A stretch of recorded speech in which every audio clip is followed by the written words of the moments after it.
Hello, everybody. Welcome to the episode here at the Kickpod podcast, the podcast dojo for inspirational martial arts talk.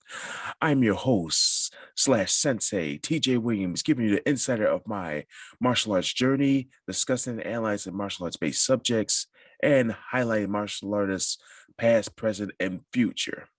Okay, everyone, welcome to episode 99. So, we're one more episode away from being episode 100. I gotta say, this is more like a review since I don't have any guests this week. So, I'm pretty much by myself, kind of easing back. But, nevertheless, I would still want to also address my listeners out there. I mean, I want to keep them listening to this podcast, which has been great so far. I mean, I've been getting like new numbers of subscribers every month. Definitely for those who don't know that I am part of a podcast group known as the Podcast Precinct, and yet we have our episodes put on a website called the bicbpradio.com. And of course, yeah, it's called known as the network. So that's the podcast group that I'm a part of. It's been 2 years since I joined them, and I had my first episode of this show. And for me to this is my advice for those who just start a podcast.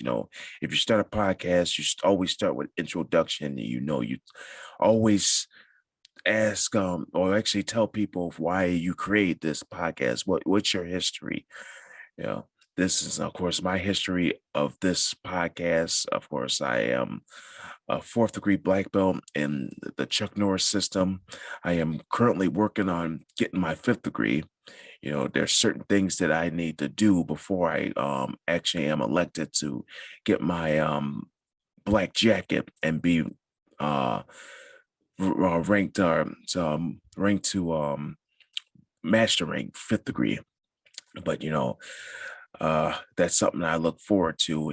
I want to make sure I get all the requirements I need to actually be able to be in front of the testing board, well, not the testing board, to be in front of the board of directors, and perform all my craft.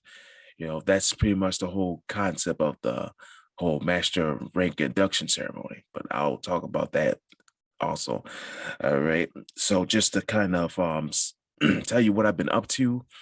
All right, just to give you a heads up for those who are just tuning into this episode or tuning into this podcast.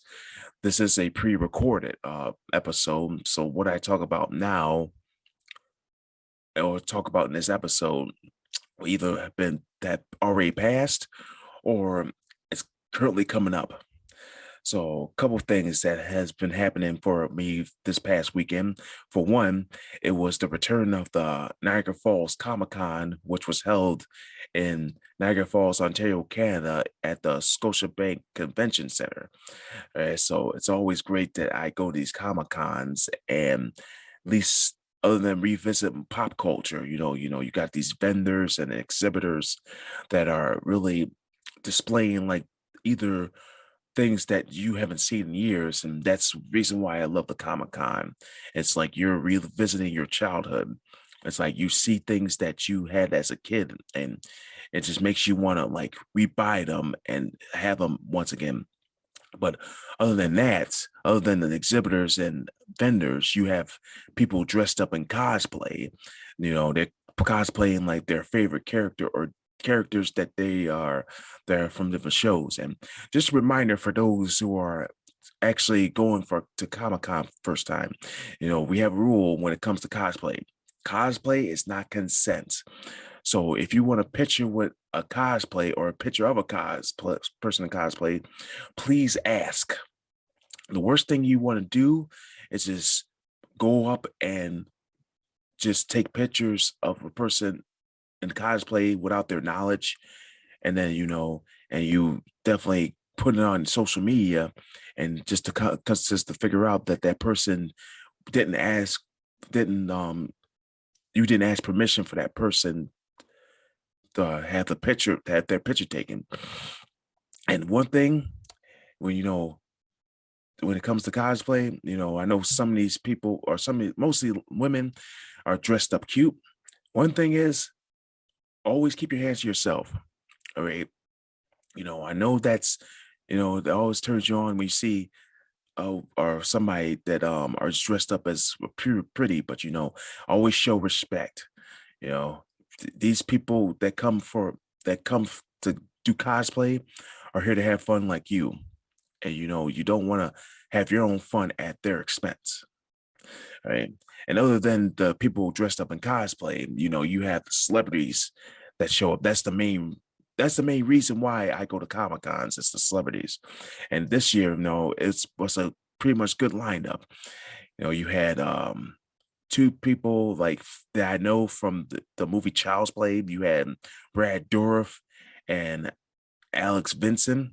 I know there was another character, Christine El- Ellis. Yeah, Christina Ellis that was supposed to show up, but she canceled out. So that was another person from the Child's Play series. All right, so that's them two, and of course there were some two characters from Chips. I mean, one I met Eric Estrada, and you know him as Pouch, and of course there was Jonathan, of course there was Joseph Marcel, who played Jeffrey the butler in the Fresh Prince of Bel-Air. So definitely I got something to add to my Fresh Prince of Bel-Air collection. I have the kids, Hillary, Ashley, and Carlton, and now I got the butler. It would be nice to actually meet James Avery, the late James Avery, if he was still alive. And of course, I would like to meet the first Vivian Banks. And well, to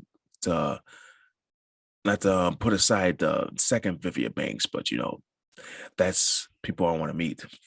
All right. And of course, there was wrestlers there: Mick Foley, Kevin Nash, JBL.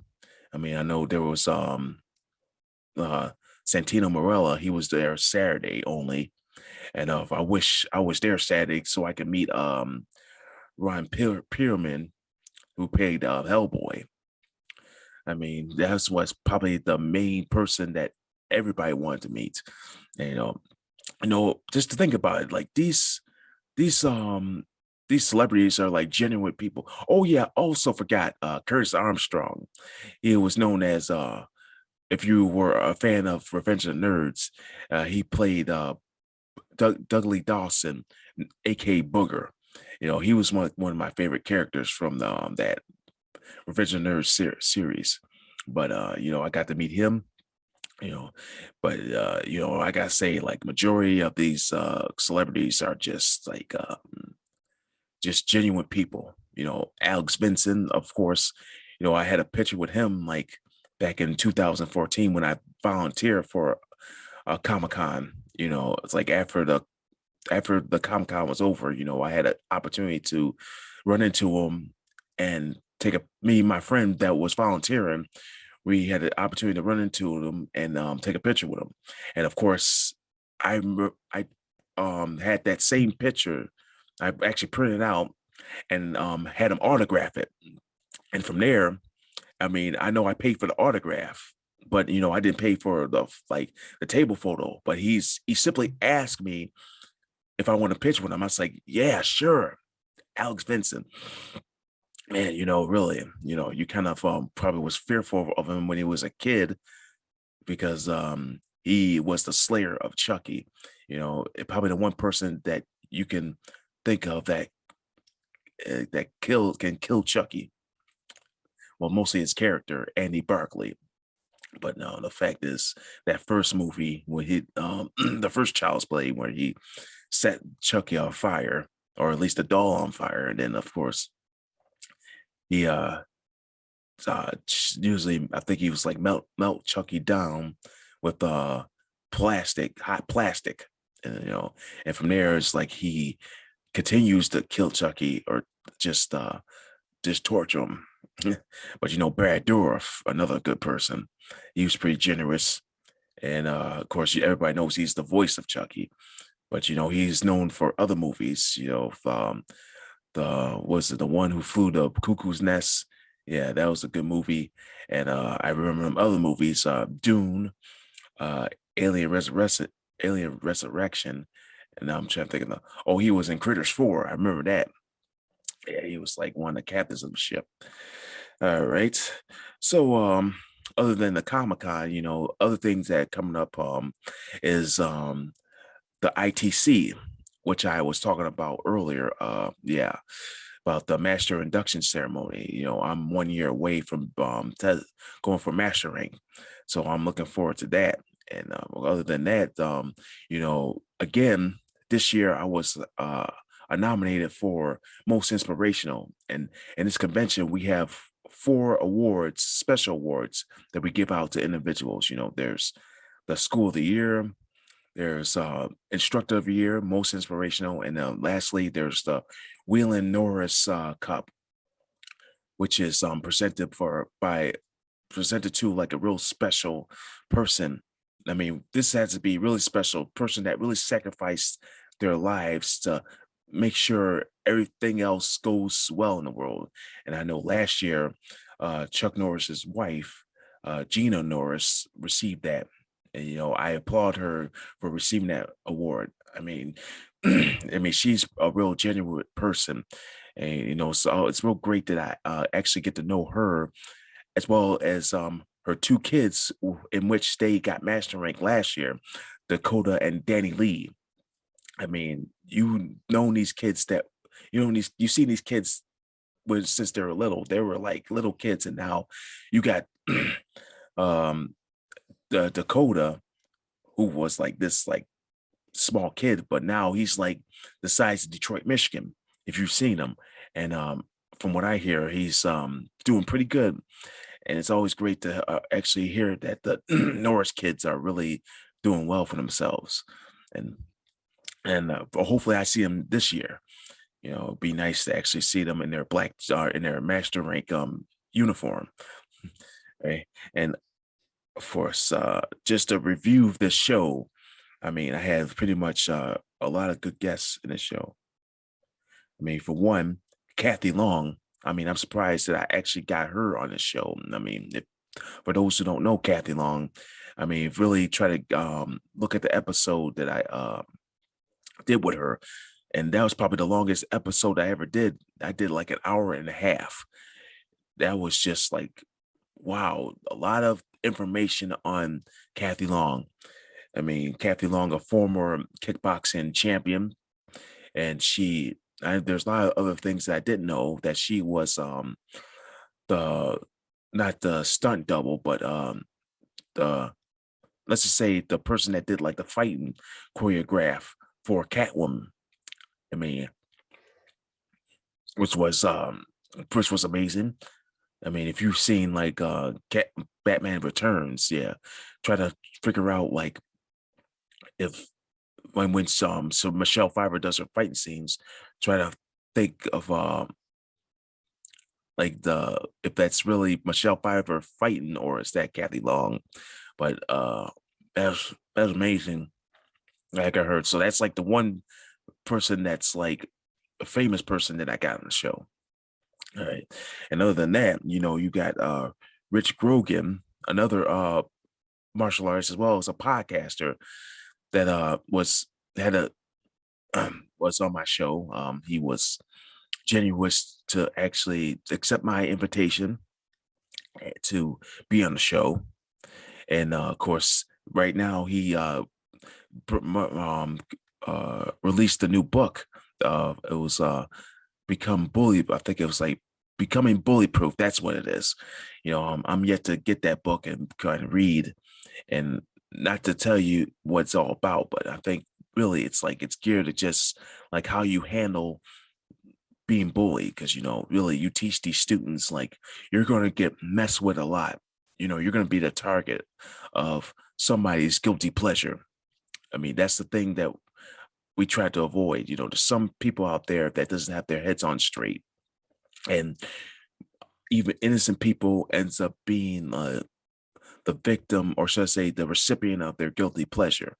Really, if you have a guilty pleasure, don't have it at other people's expense. I'm not saying you shouldn't enjoy yourself, but you shouldn't enjoy yourself at other people's expense. If you see somebody that's not feeling good about what you're doing, you might want to like kind of simmer your actions down. This is why people are always leading to suicide or going going at their way to really, well, I hate to say it, but buy a gun and shoot people.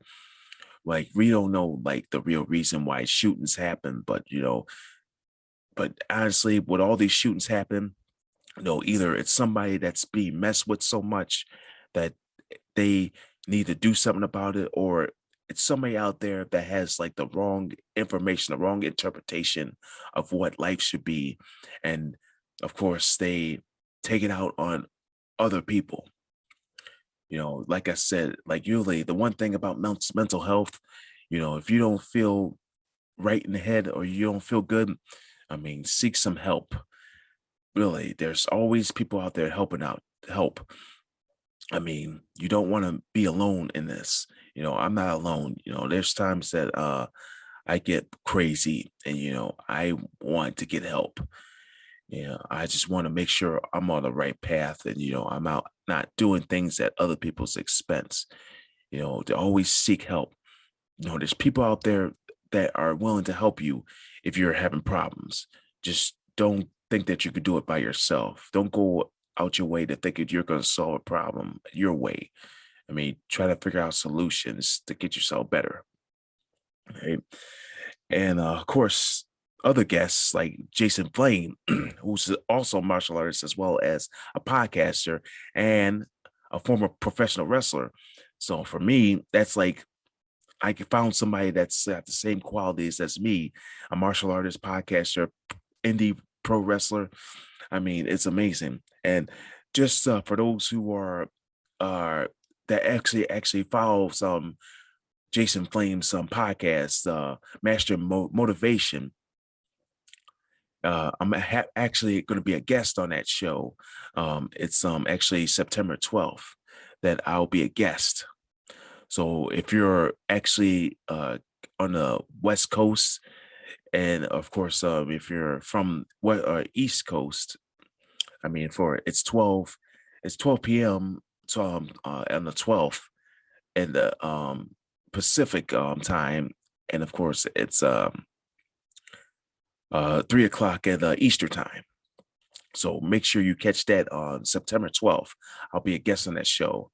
So basically, I have to be ready for any question that he asks me, and really try to let's tell my story. So that's what I'm doing. So just a heads up for everybody out there. All right. Also, other casts that kind of kind of brought up to my attention. Andrea Harkins and Rosita De Jesus. Yeah, I really enjoy trying to catch their show, the Java Buzz, every Friday morning.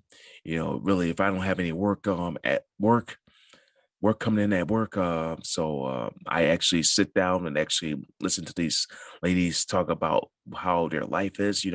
Definitely spreading positivity to the world, and really the quotes that they really express in that show. I have the urge to actually write down those quotes and really try to keep them in my pocket and really remind myself of what I'm inspirational. I need to keep myself inspirational. Really think about myself as something that is needed in this world. You know, that's what people look for. I mean, so far I got 2 out of 3 ladies that are on this show, the Java Buzz. I'm still looking forward to having Jane Miser, yeah, Jane on the show. Jane Larkins Miser, who's also a co-host of that. And I know she has her own podcast on the side of that. So of course, me and her is going to be having like like I should say, we're just gonna have a setup for our own show. I'm gonna have big guests on her show, and she's gonna be a guest on my show. So it's been busy for her since she is like moving into a new house and all that. No, I just definitely looking forward to have her as a guest sooner or later. So if you're listening to this, Jane, hey, so I'm want to set up a time to actually do a podcast. All right. And speaking of that, all right, so just thinking about like talking to these guests, the main question when you're in a doing a martial arts school is like how to keep your customers happy. Like how would you keep your customers happy? I mean, one thing, you never know who walks into your establishment. Like for me, anybody can walk up into a restaurant, a fancy restaurant, and you never know, that person could be working for a company that reviews reviews certain businesses. Yeah, I should say that. And they look at like how clean the place is, how like the customer service, like most of the how the customer service is, you know, everything. Yeah, they always look for all that stuff. Like how you treat the customers, how you greet the customers, how you actually like greet everybody else. Like really, that's pretty much how you want to be a good customer. For me, you know, you always want to let your customers know you're alive. You're a person. You're a person like they are. I mean, you're not like a famous person that just is there for the money. You're there to really inspire fans, or yeah, inspire people to actually like be at where you're at. So as a martial artist, as a black belt, I'm inspiring these kids, like not only that you're a black belt, you're also a person that wants to go far. So that's the whole concept of being a black belt is, you know, it's not just a belt. It's you creating your own personality, your character. It's building your character. If you have a good character in martial arts, no question, you're gonna have a good character out in the real world. I always tell these kids about how important school is. You have your four main subjects that are really vital to everything else in the real world. Like everything that you learn in school applies to everything else. So you just gotta think about that. Like how you do things scientifically, how you do things historically, how you do things mathematically, and how you do things like body language, how you talk. So in this case, and also you have your physical education. You want to make sure you got a physical background, not a physical background, but no, a physical. You're physically taking care of yourself. No, that's what you want to do. So that's the whole concept of martial arts. And, a couple of things I want to talk about is self-defense. Things are getting crazy out there. You want to make sure you're protecting yourself. The thing is, there's some people that are too quick to pick up a gun and shoot somebody saying that that was self-defense. I feel like that's just plain like cowardice. You don't want to be that coward to just resort to weapons and kill somebody easily. One thing is your main goal every time is, you want to go home. I mean, for me, I go to work, I do my 8 hour shift. And from there, it's like, I mean, I want to go home and be safe. And, I don't want that one person that feels like they can really, I don't, let's say, like I said before, I don't want to be the recipient of somebody's guilty pleasure. People are so eager out there for somebody to be your guilty pleasure, and you suffer. But nevertheless, you know, I just want things to be better for everybody out there, especially in the martial arts world. I teach these kids, and for them to really learn what I've been through and try to use that to get better in their techniques. That's what I really aim for. I mean, I want them to be decent people as well. It shouldn't be tough love, but it's you knowing that, telling them that you care about their well-being, their safety. A couple of things that I teach in my class. For those that are not familiar with sequential training. I mean, this is just basically breaking down kata, or breaking down everything that's in sequential it's basically in sequence, like katas and what we do one steps.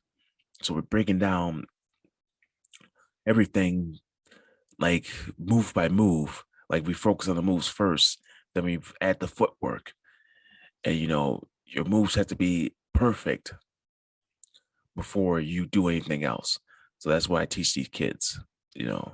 And another thing is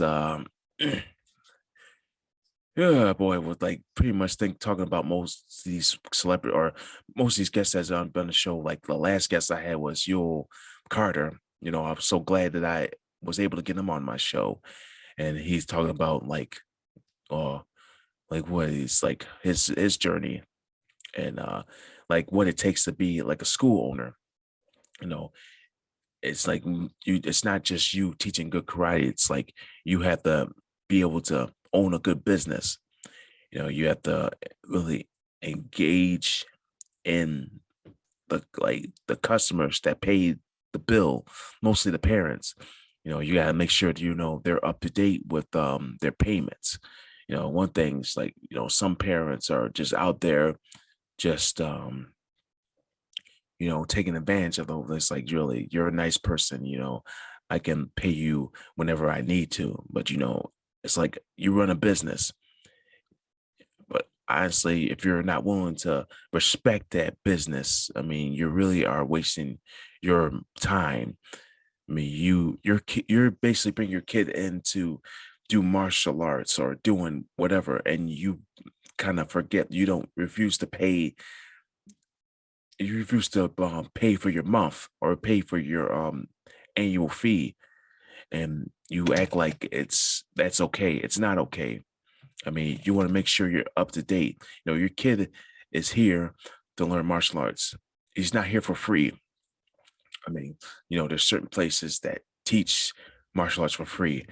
I mean, but for me, I mean, I have to make a living. I have to make money. Of course, the other karate studios that are get paid. It's not fair to them that you won't pay that for the month, because we all struggle. There's always ways to really try to not say struck or really try to make up your payments. You want to be that good. I want to be a good martial artist, and I want you to be a good customer. you know the good customers, well, a good business owners shouldn't take advantage of customers, and customers shouldn't take advantage of business owners. So it's a two-way street. That's what usually it is. When I teach these kids, it's a two-way street. I mean, I'm teaching you what you need to know for your belt rank, but what I need from you is your hard work. It's like your will to actually work for this belt. Like Yul Carter would say, we're trying to make it attainable. Yeah, you're trying to make this attainable for your rank, but otherwise, I mean, it's your job also to make that attainable. You want to put the hard work in. I mean, if you're not making those techniques believable, then I mean, that's just, I mean, you're not making it attainable. You're going to be in the same place. I tell these kids, like, when you're doing a kata, you're doing that if you're explaining or showing a movie. I mean, a movie, if a movie was worth $10, you went to go see a movie that's worth $10. You expect that movie to be worth that $10. It wouldn't actually be $10 if you go to a movie and it sucked. That would be like a waste of money. You'd be asked for your money back. It's like, one thing you want to make sure you are giving people a show. You want them to get off their seats when you do your techniques, you do your katas. I mean, that's why I was. That's why I'm glad that I'm on the testing board for a first degree black belt test. Really, I want to see a good movie. If I see the same techniques every time, it's like, why do you even bother showing this movie if you're not gonna excite me? I need to be excited. I want to at least give you a good score or a good grade for your test. All right. So that's something that I want to really explain. All right. Other than that, before I kind of cut out, I'm just really glad that I actually did this podcast. Some days are tiring. Some days I forget to do recordings. And I want to at least get myself more out there other than in the martial arts world, but every place else. Like I said, I went to the Comic-Con, and I dressed up in cosplay. By the way, I was Mario and Ryu from Street Fighter. And it was uh it was great actually getting to meet these celebrities as well as some cosplayers. I always was smart enough to, like, well, I didn't have my business cards, but I had my link tree, the QR code on my phone. So you got people that actually done, like, they have QR scanners, can scan that QR code, and they at least get my pretty much my information, my social media, my podcast, and everything else is just amazing. Right. Okay, everybody. So let's definitely tune in for next episode. Episode 100 is on its way. So hopefully for episode 100, I have a guest. And definitely I've been reaching out to people. Of course, I mean, I got back to some of them. Some of them got back to me, but I'm currently looking for guests to actually be on the show. I'm looking to fill up uh July, and I'm looking to fill up August. Looking to fill up to, like, from July to the end of the year, because I want to make this really memorable. Hey, so definitely this is um the second anniversary of the Kickpod. All right, so for those who are just tuning in, tune into my previous episodes on the bicbpradio.com. Sorry, it was burps, so excuse me. And Apple Podcasts and Spotify. And I'll see you next time for another episode here at the Kick Pod. This is your host, TJ Williams, bowing you out.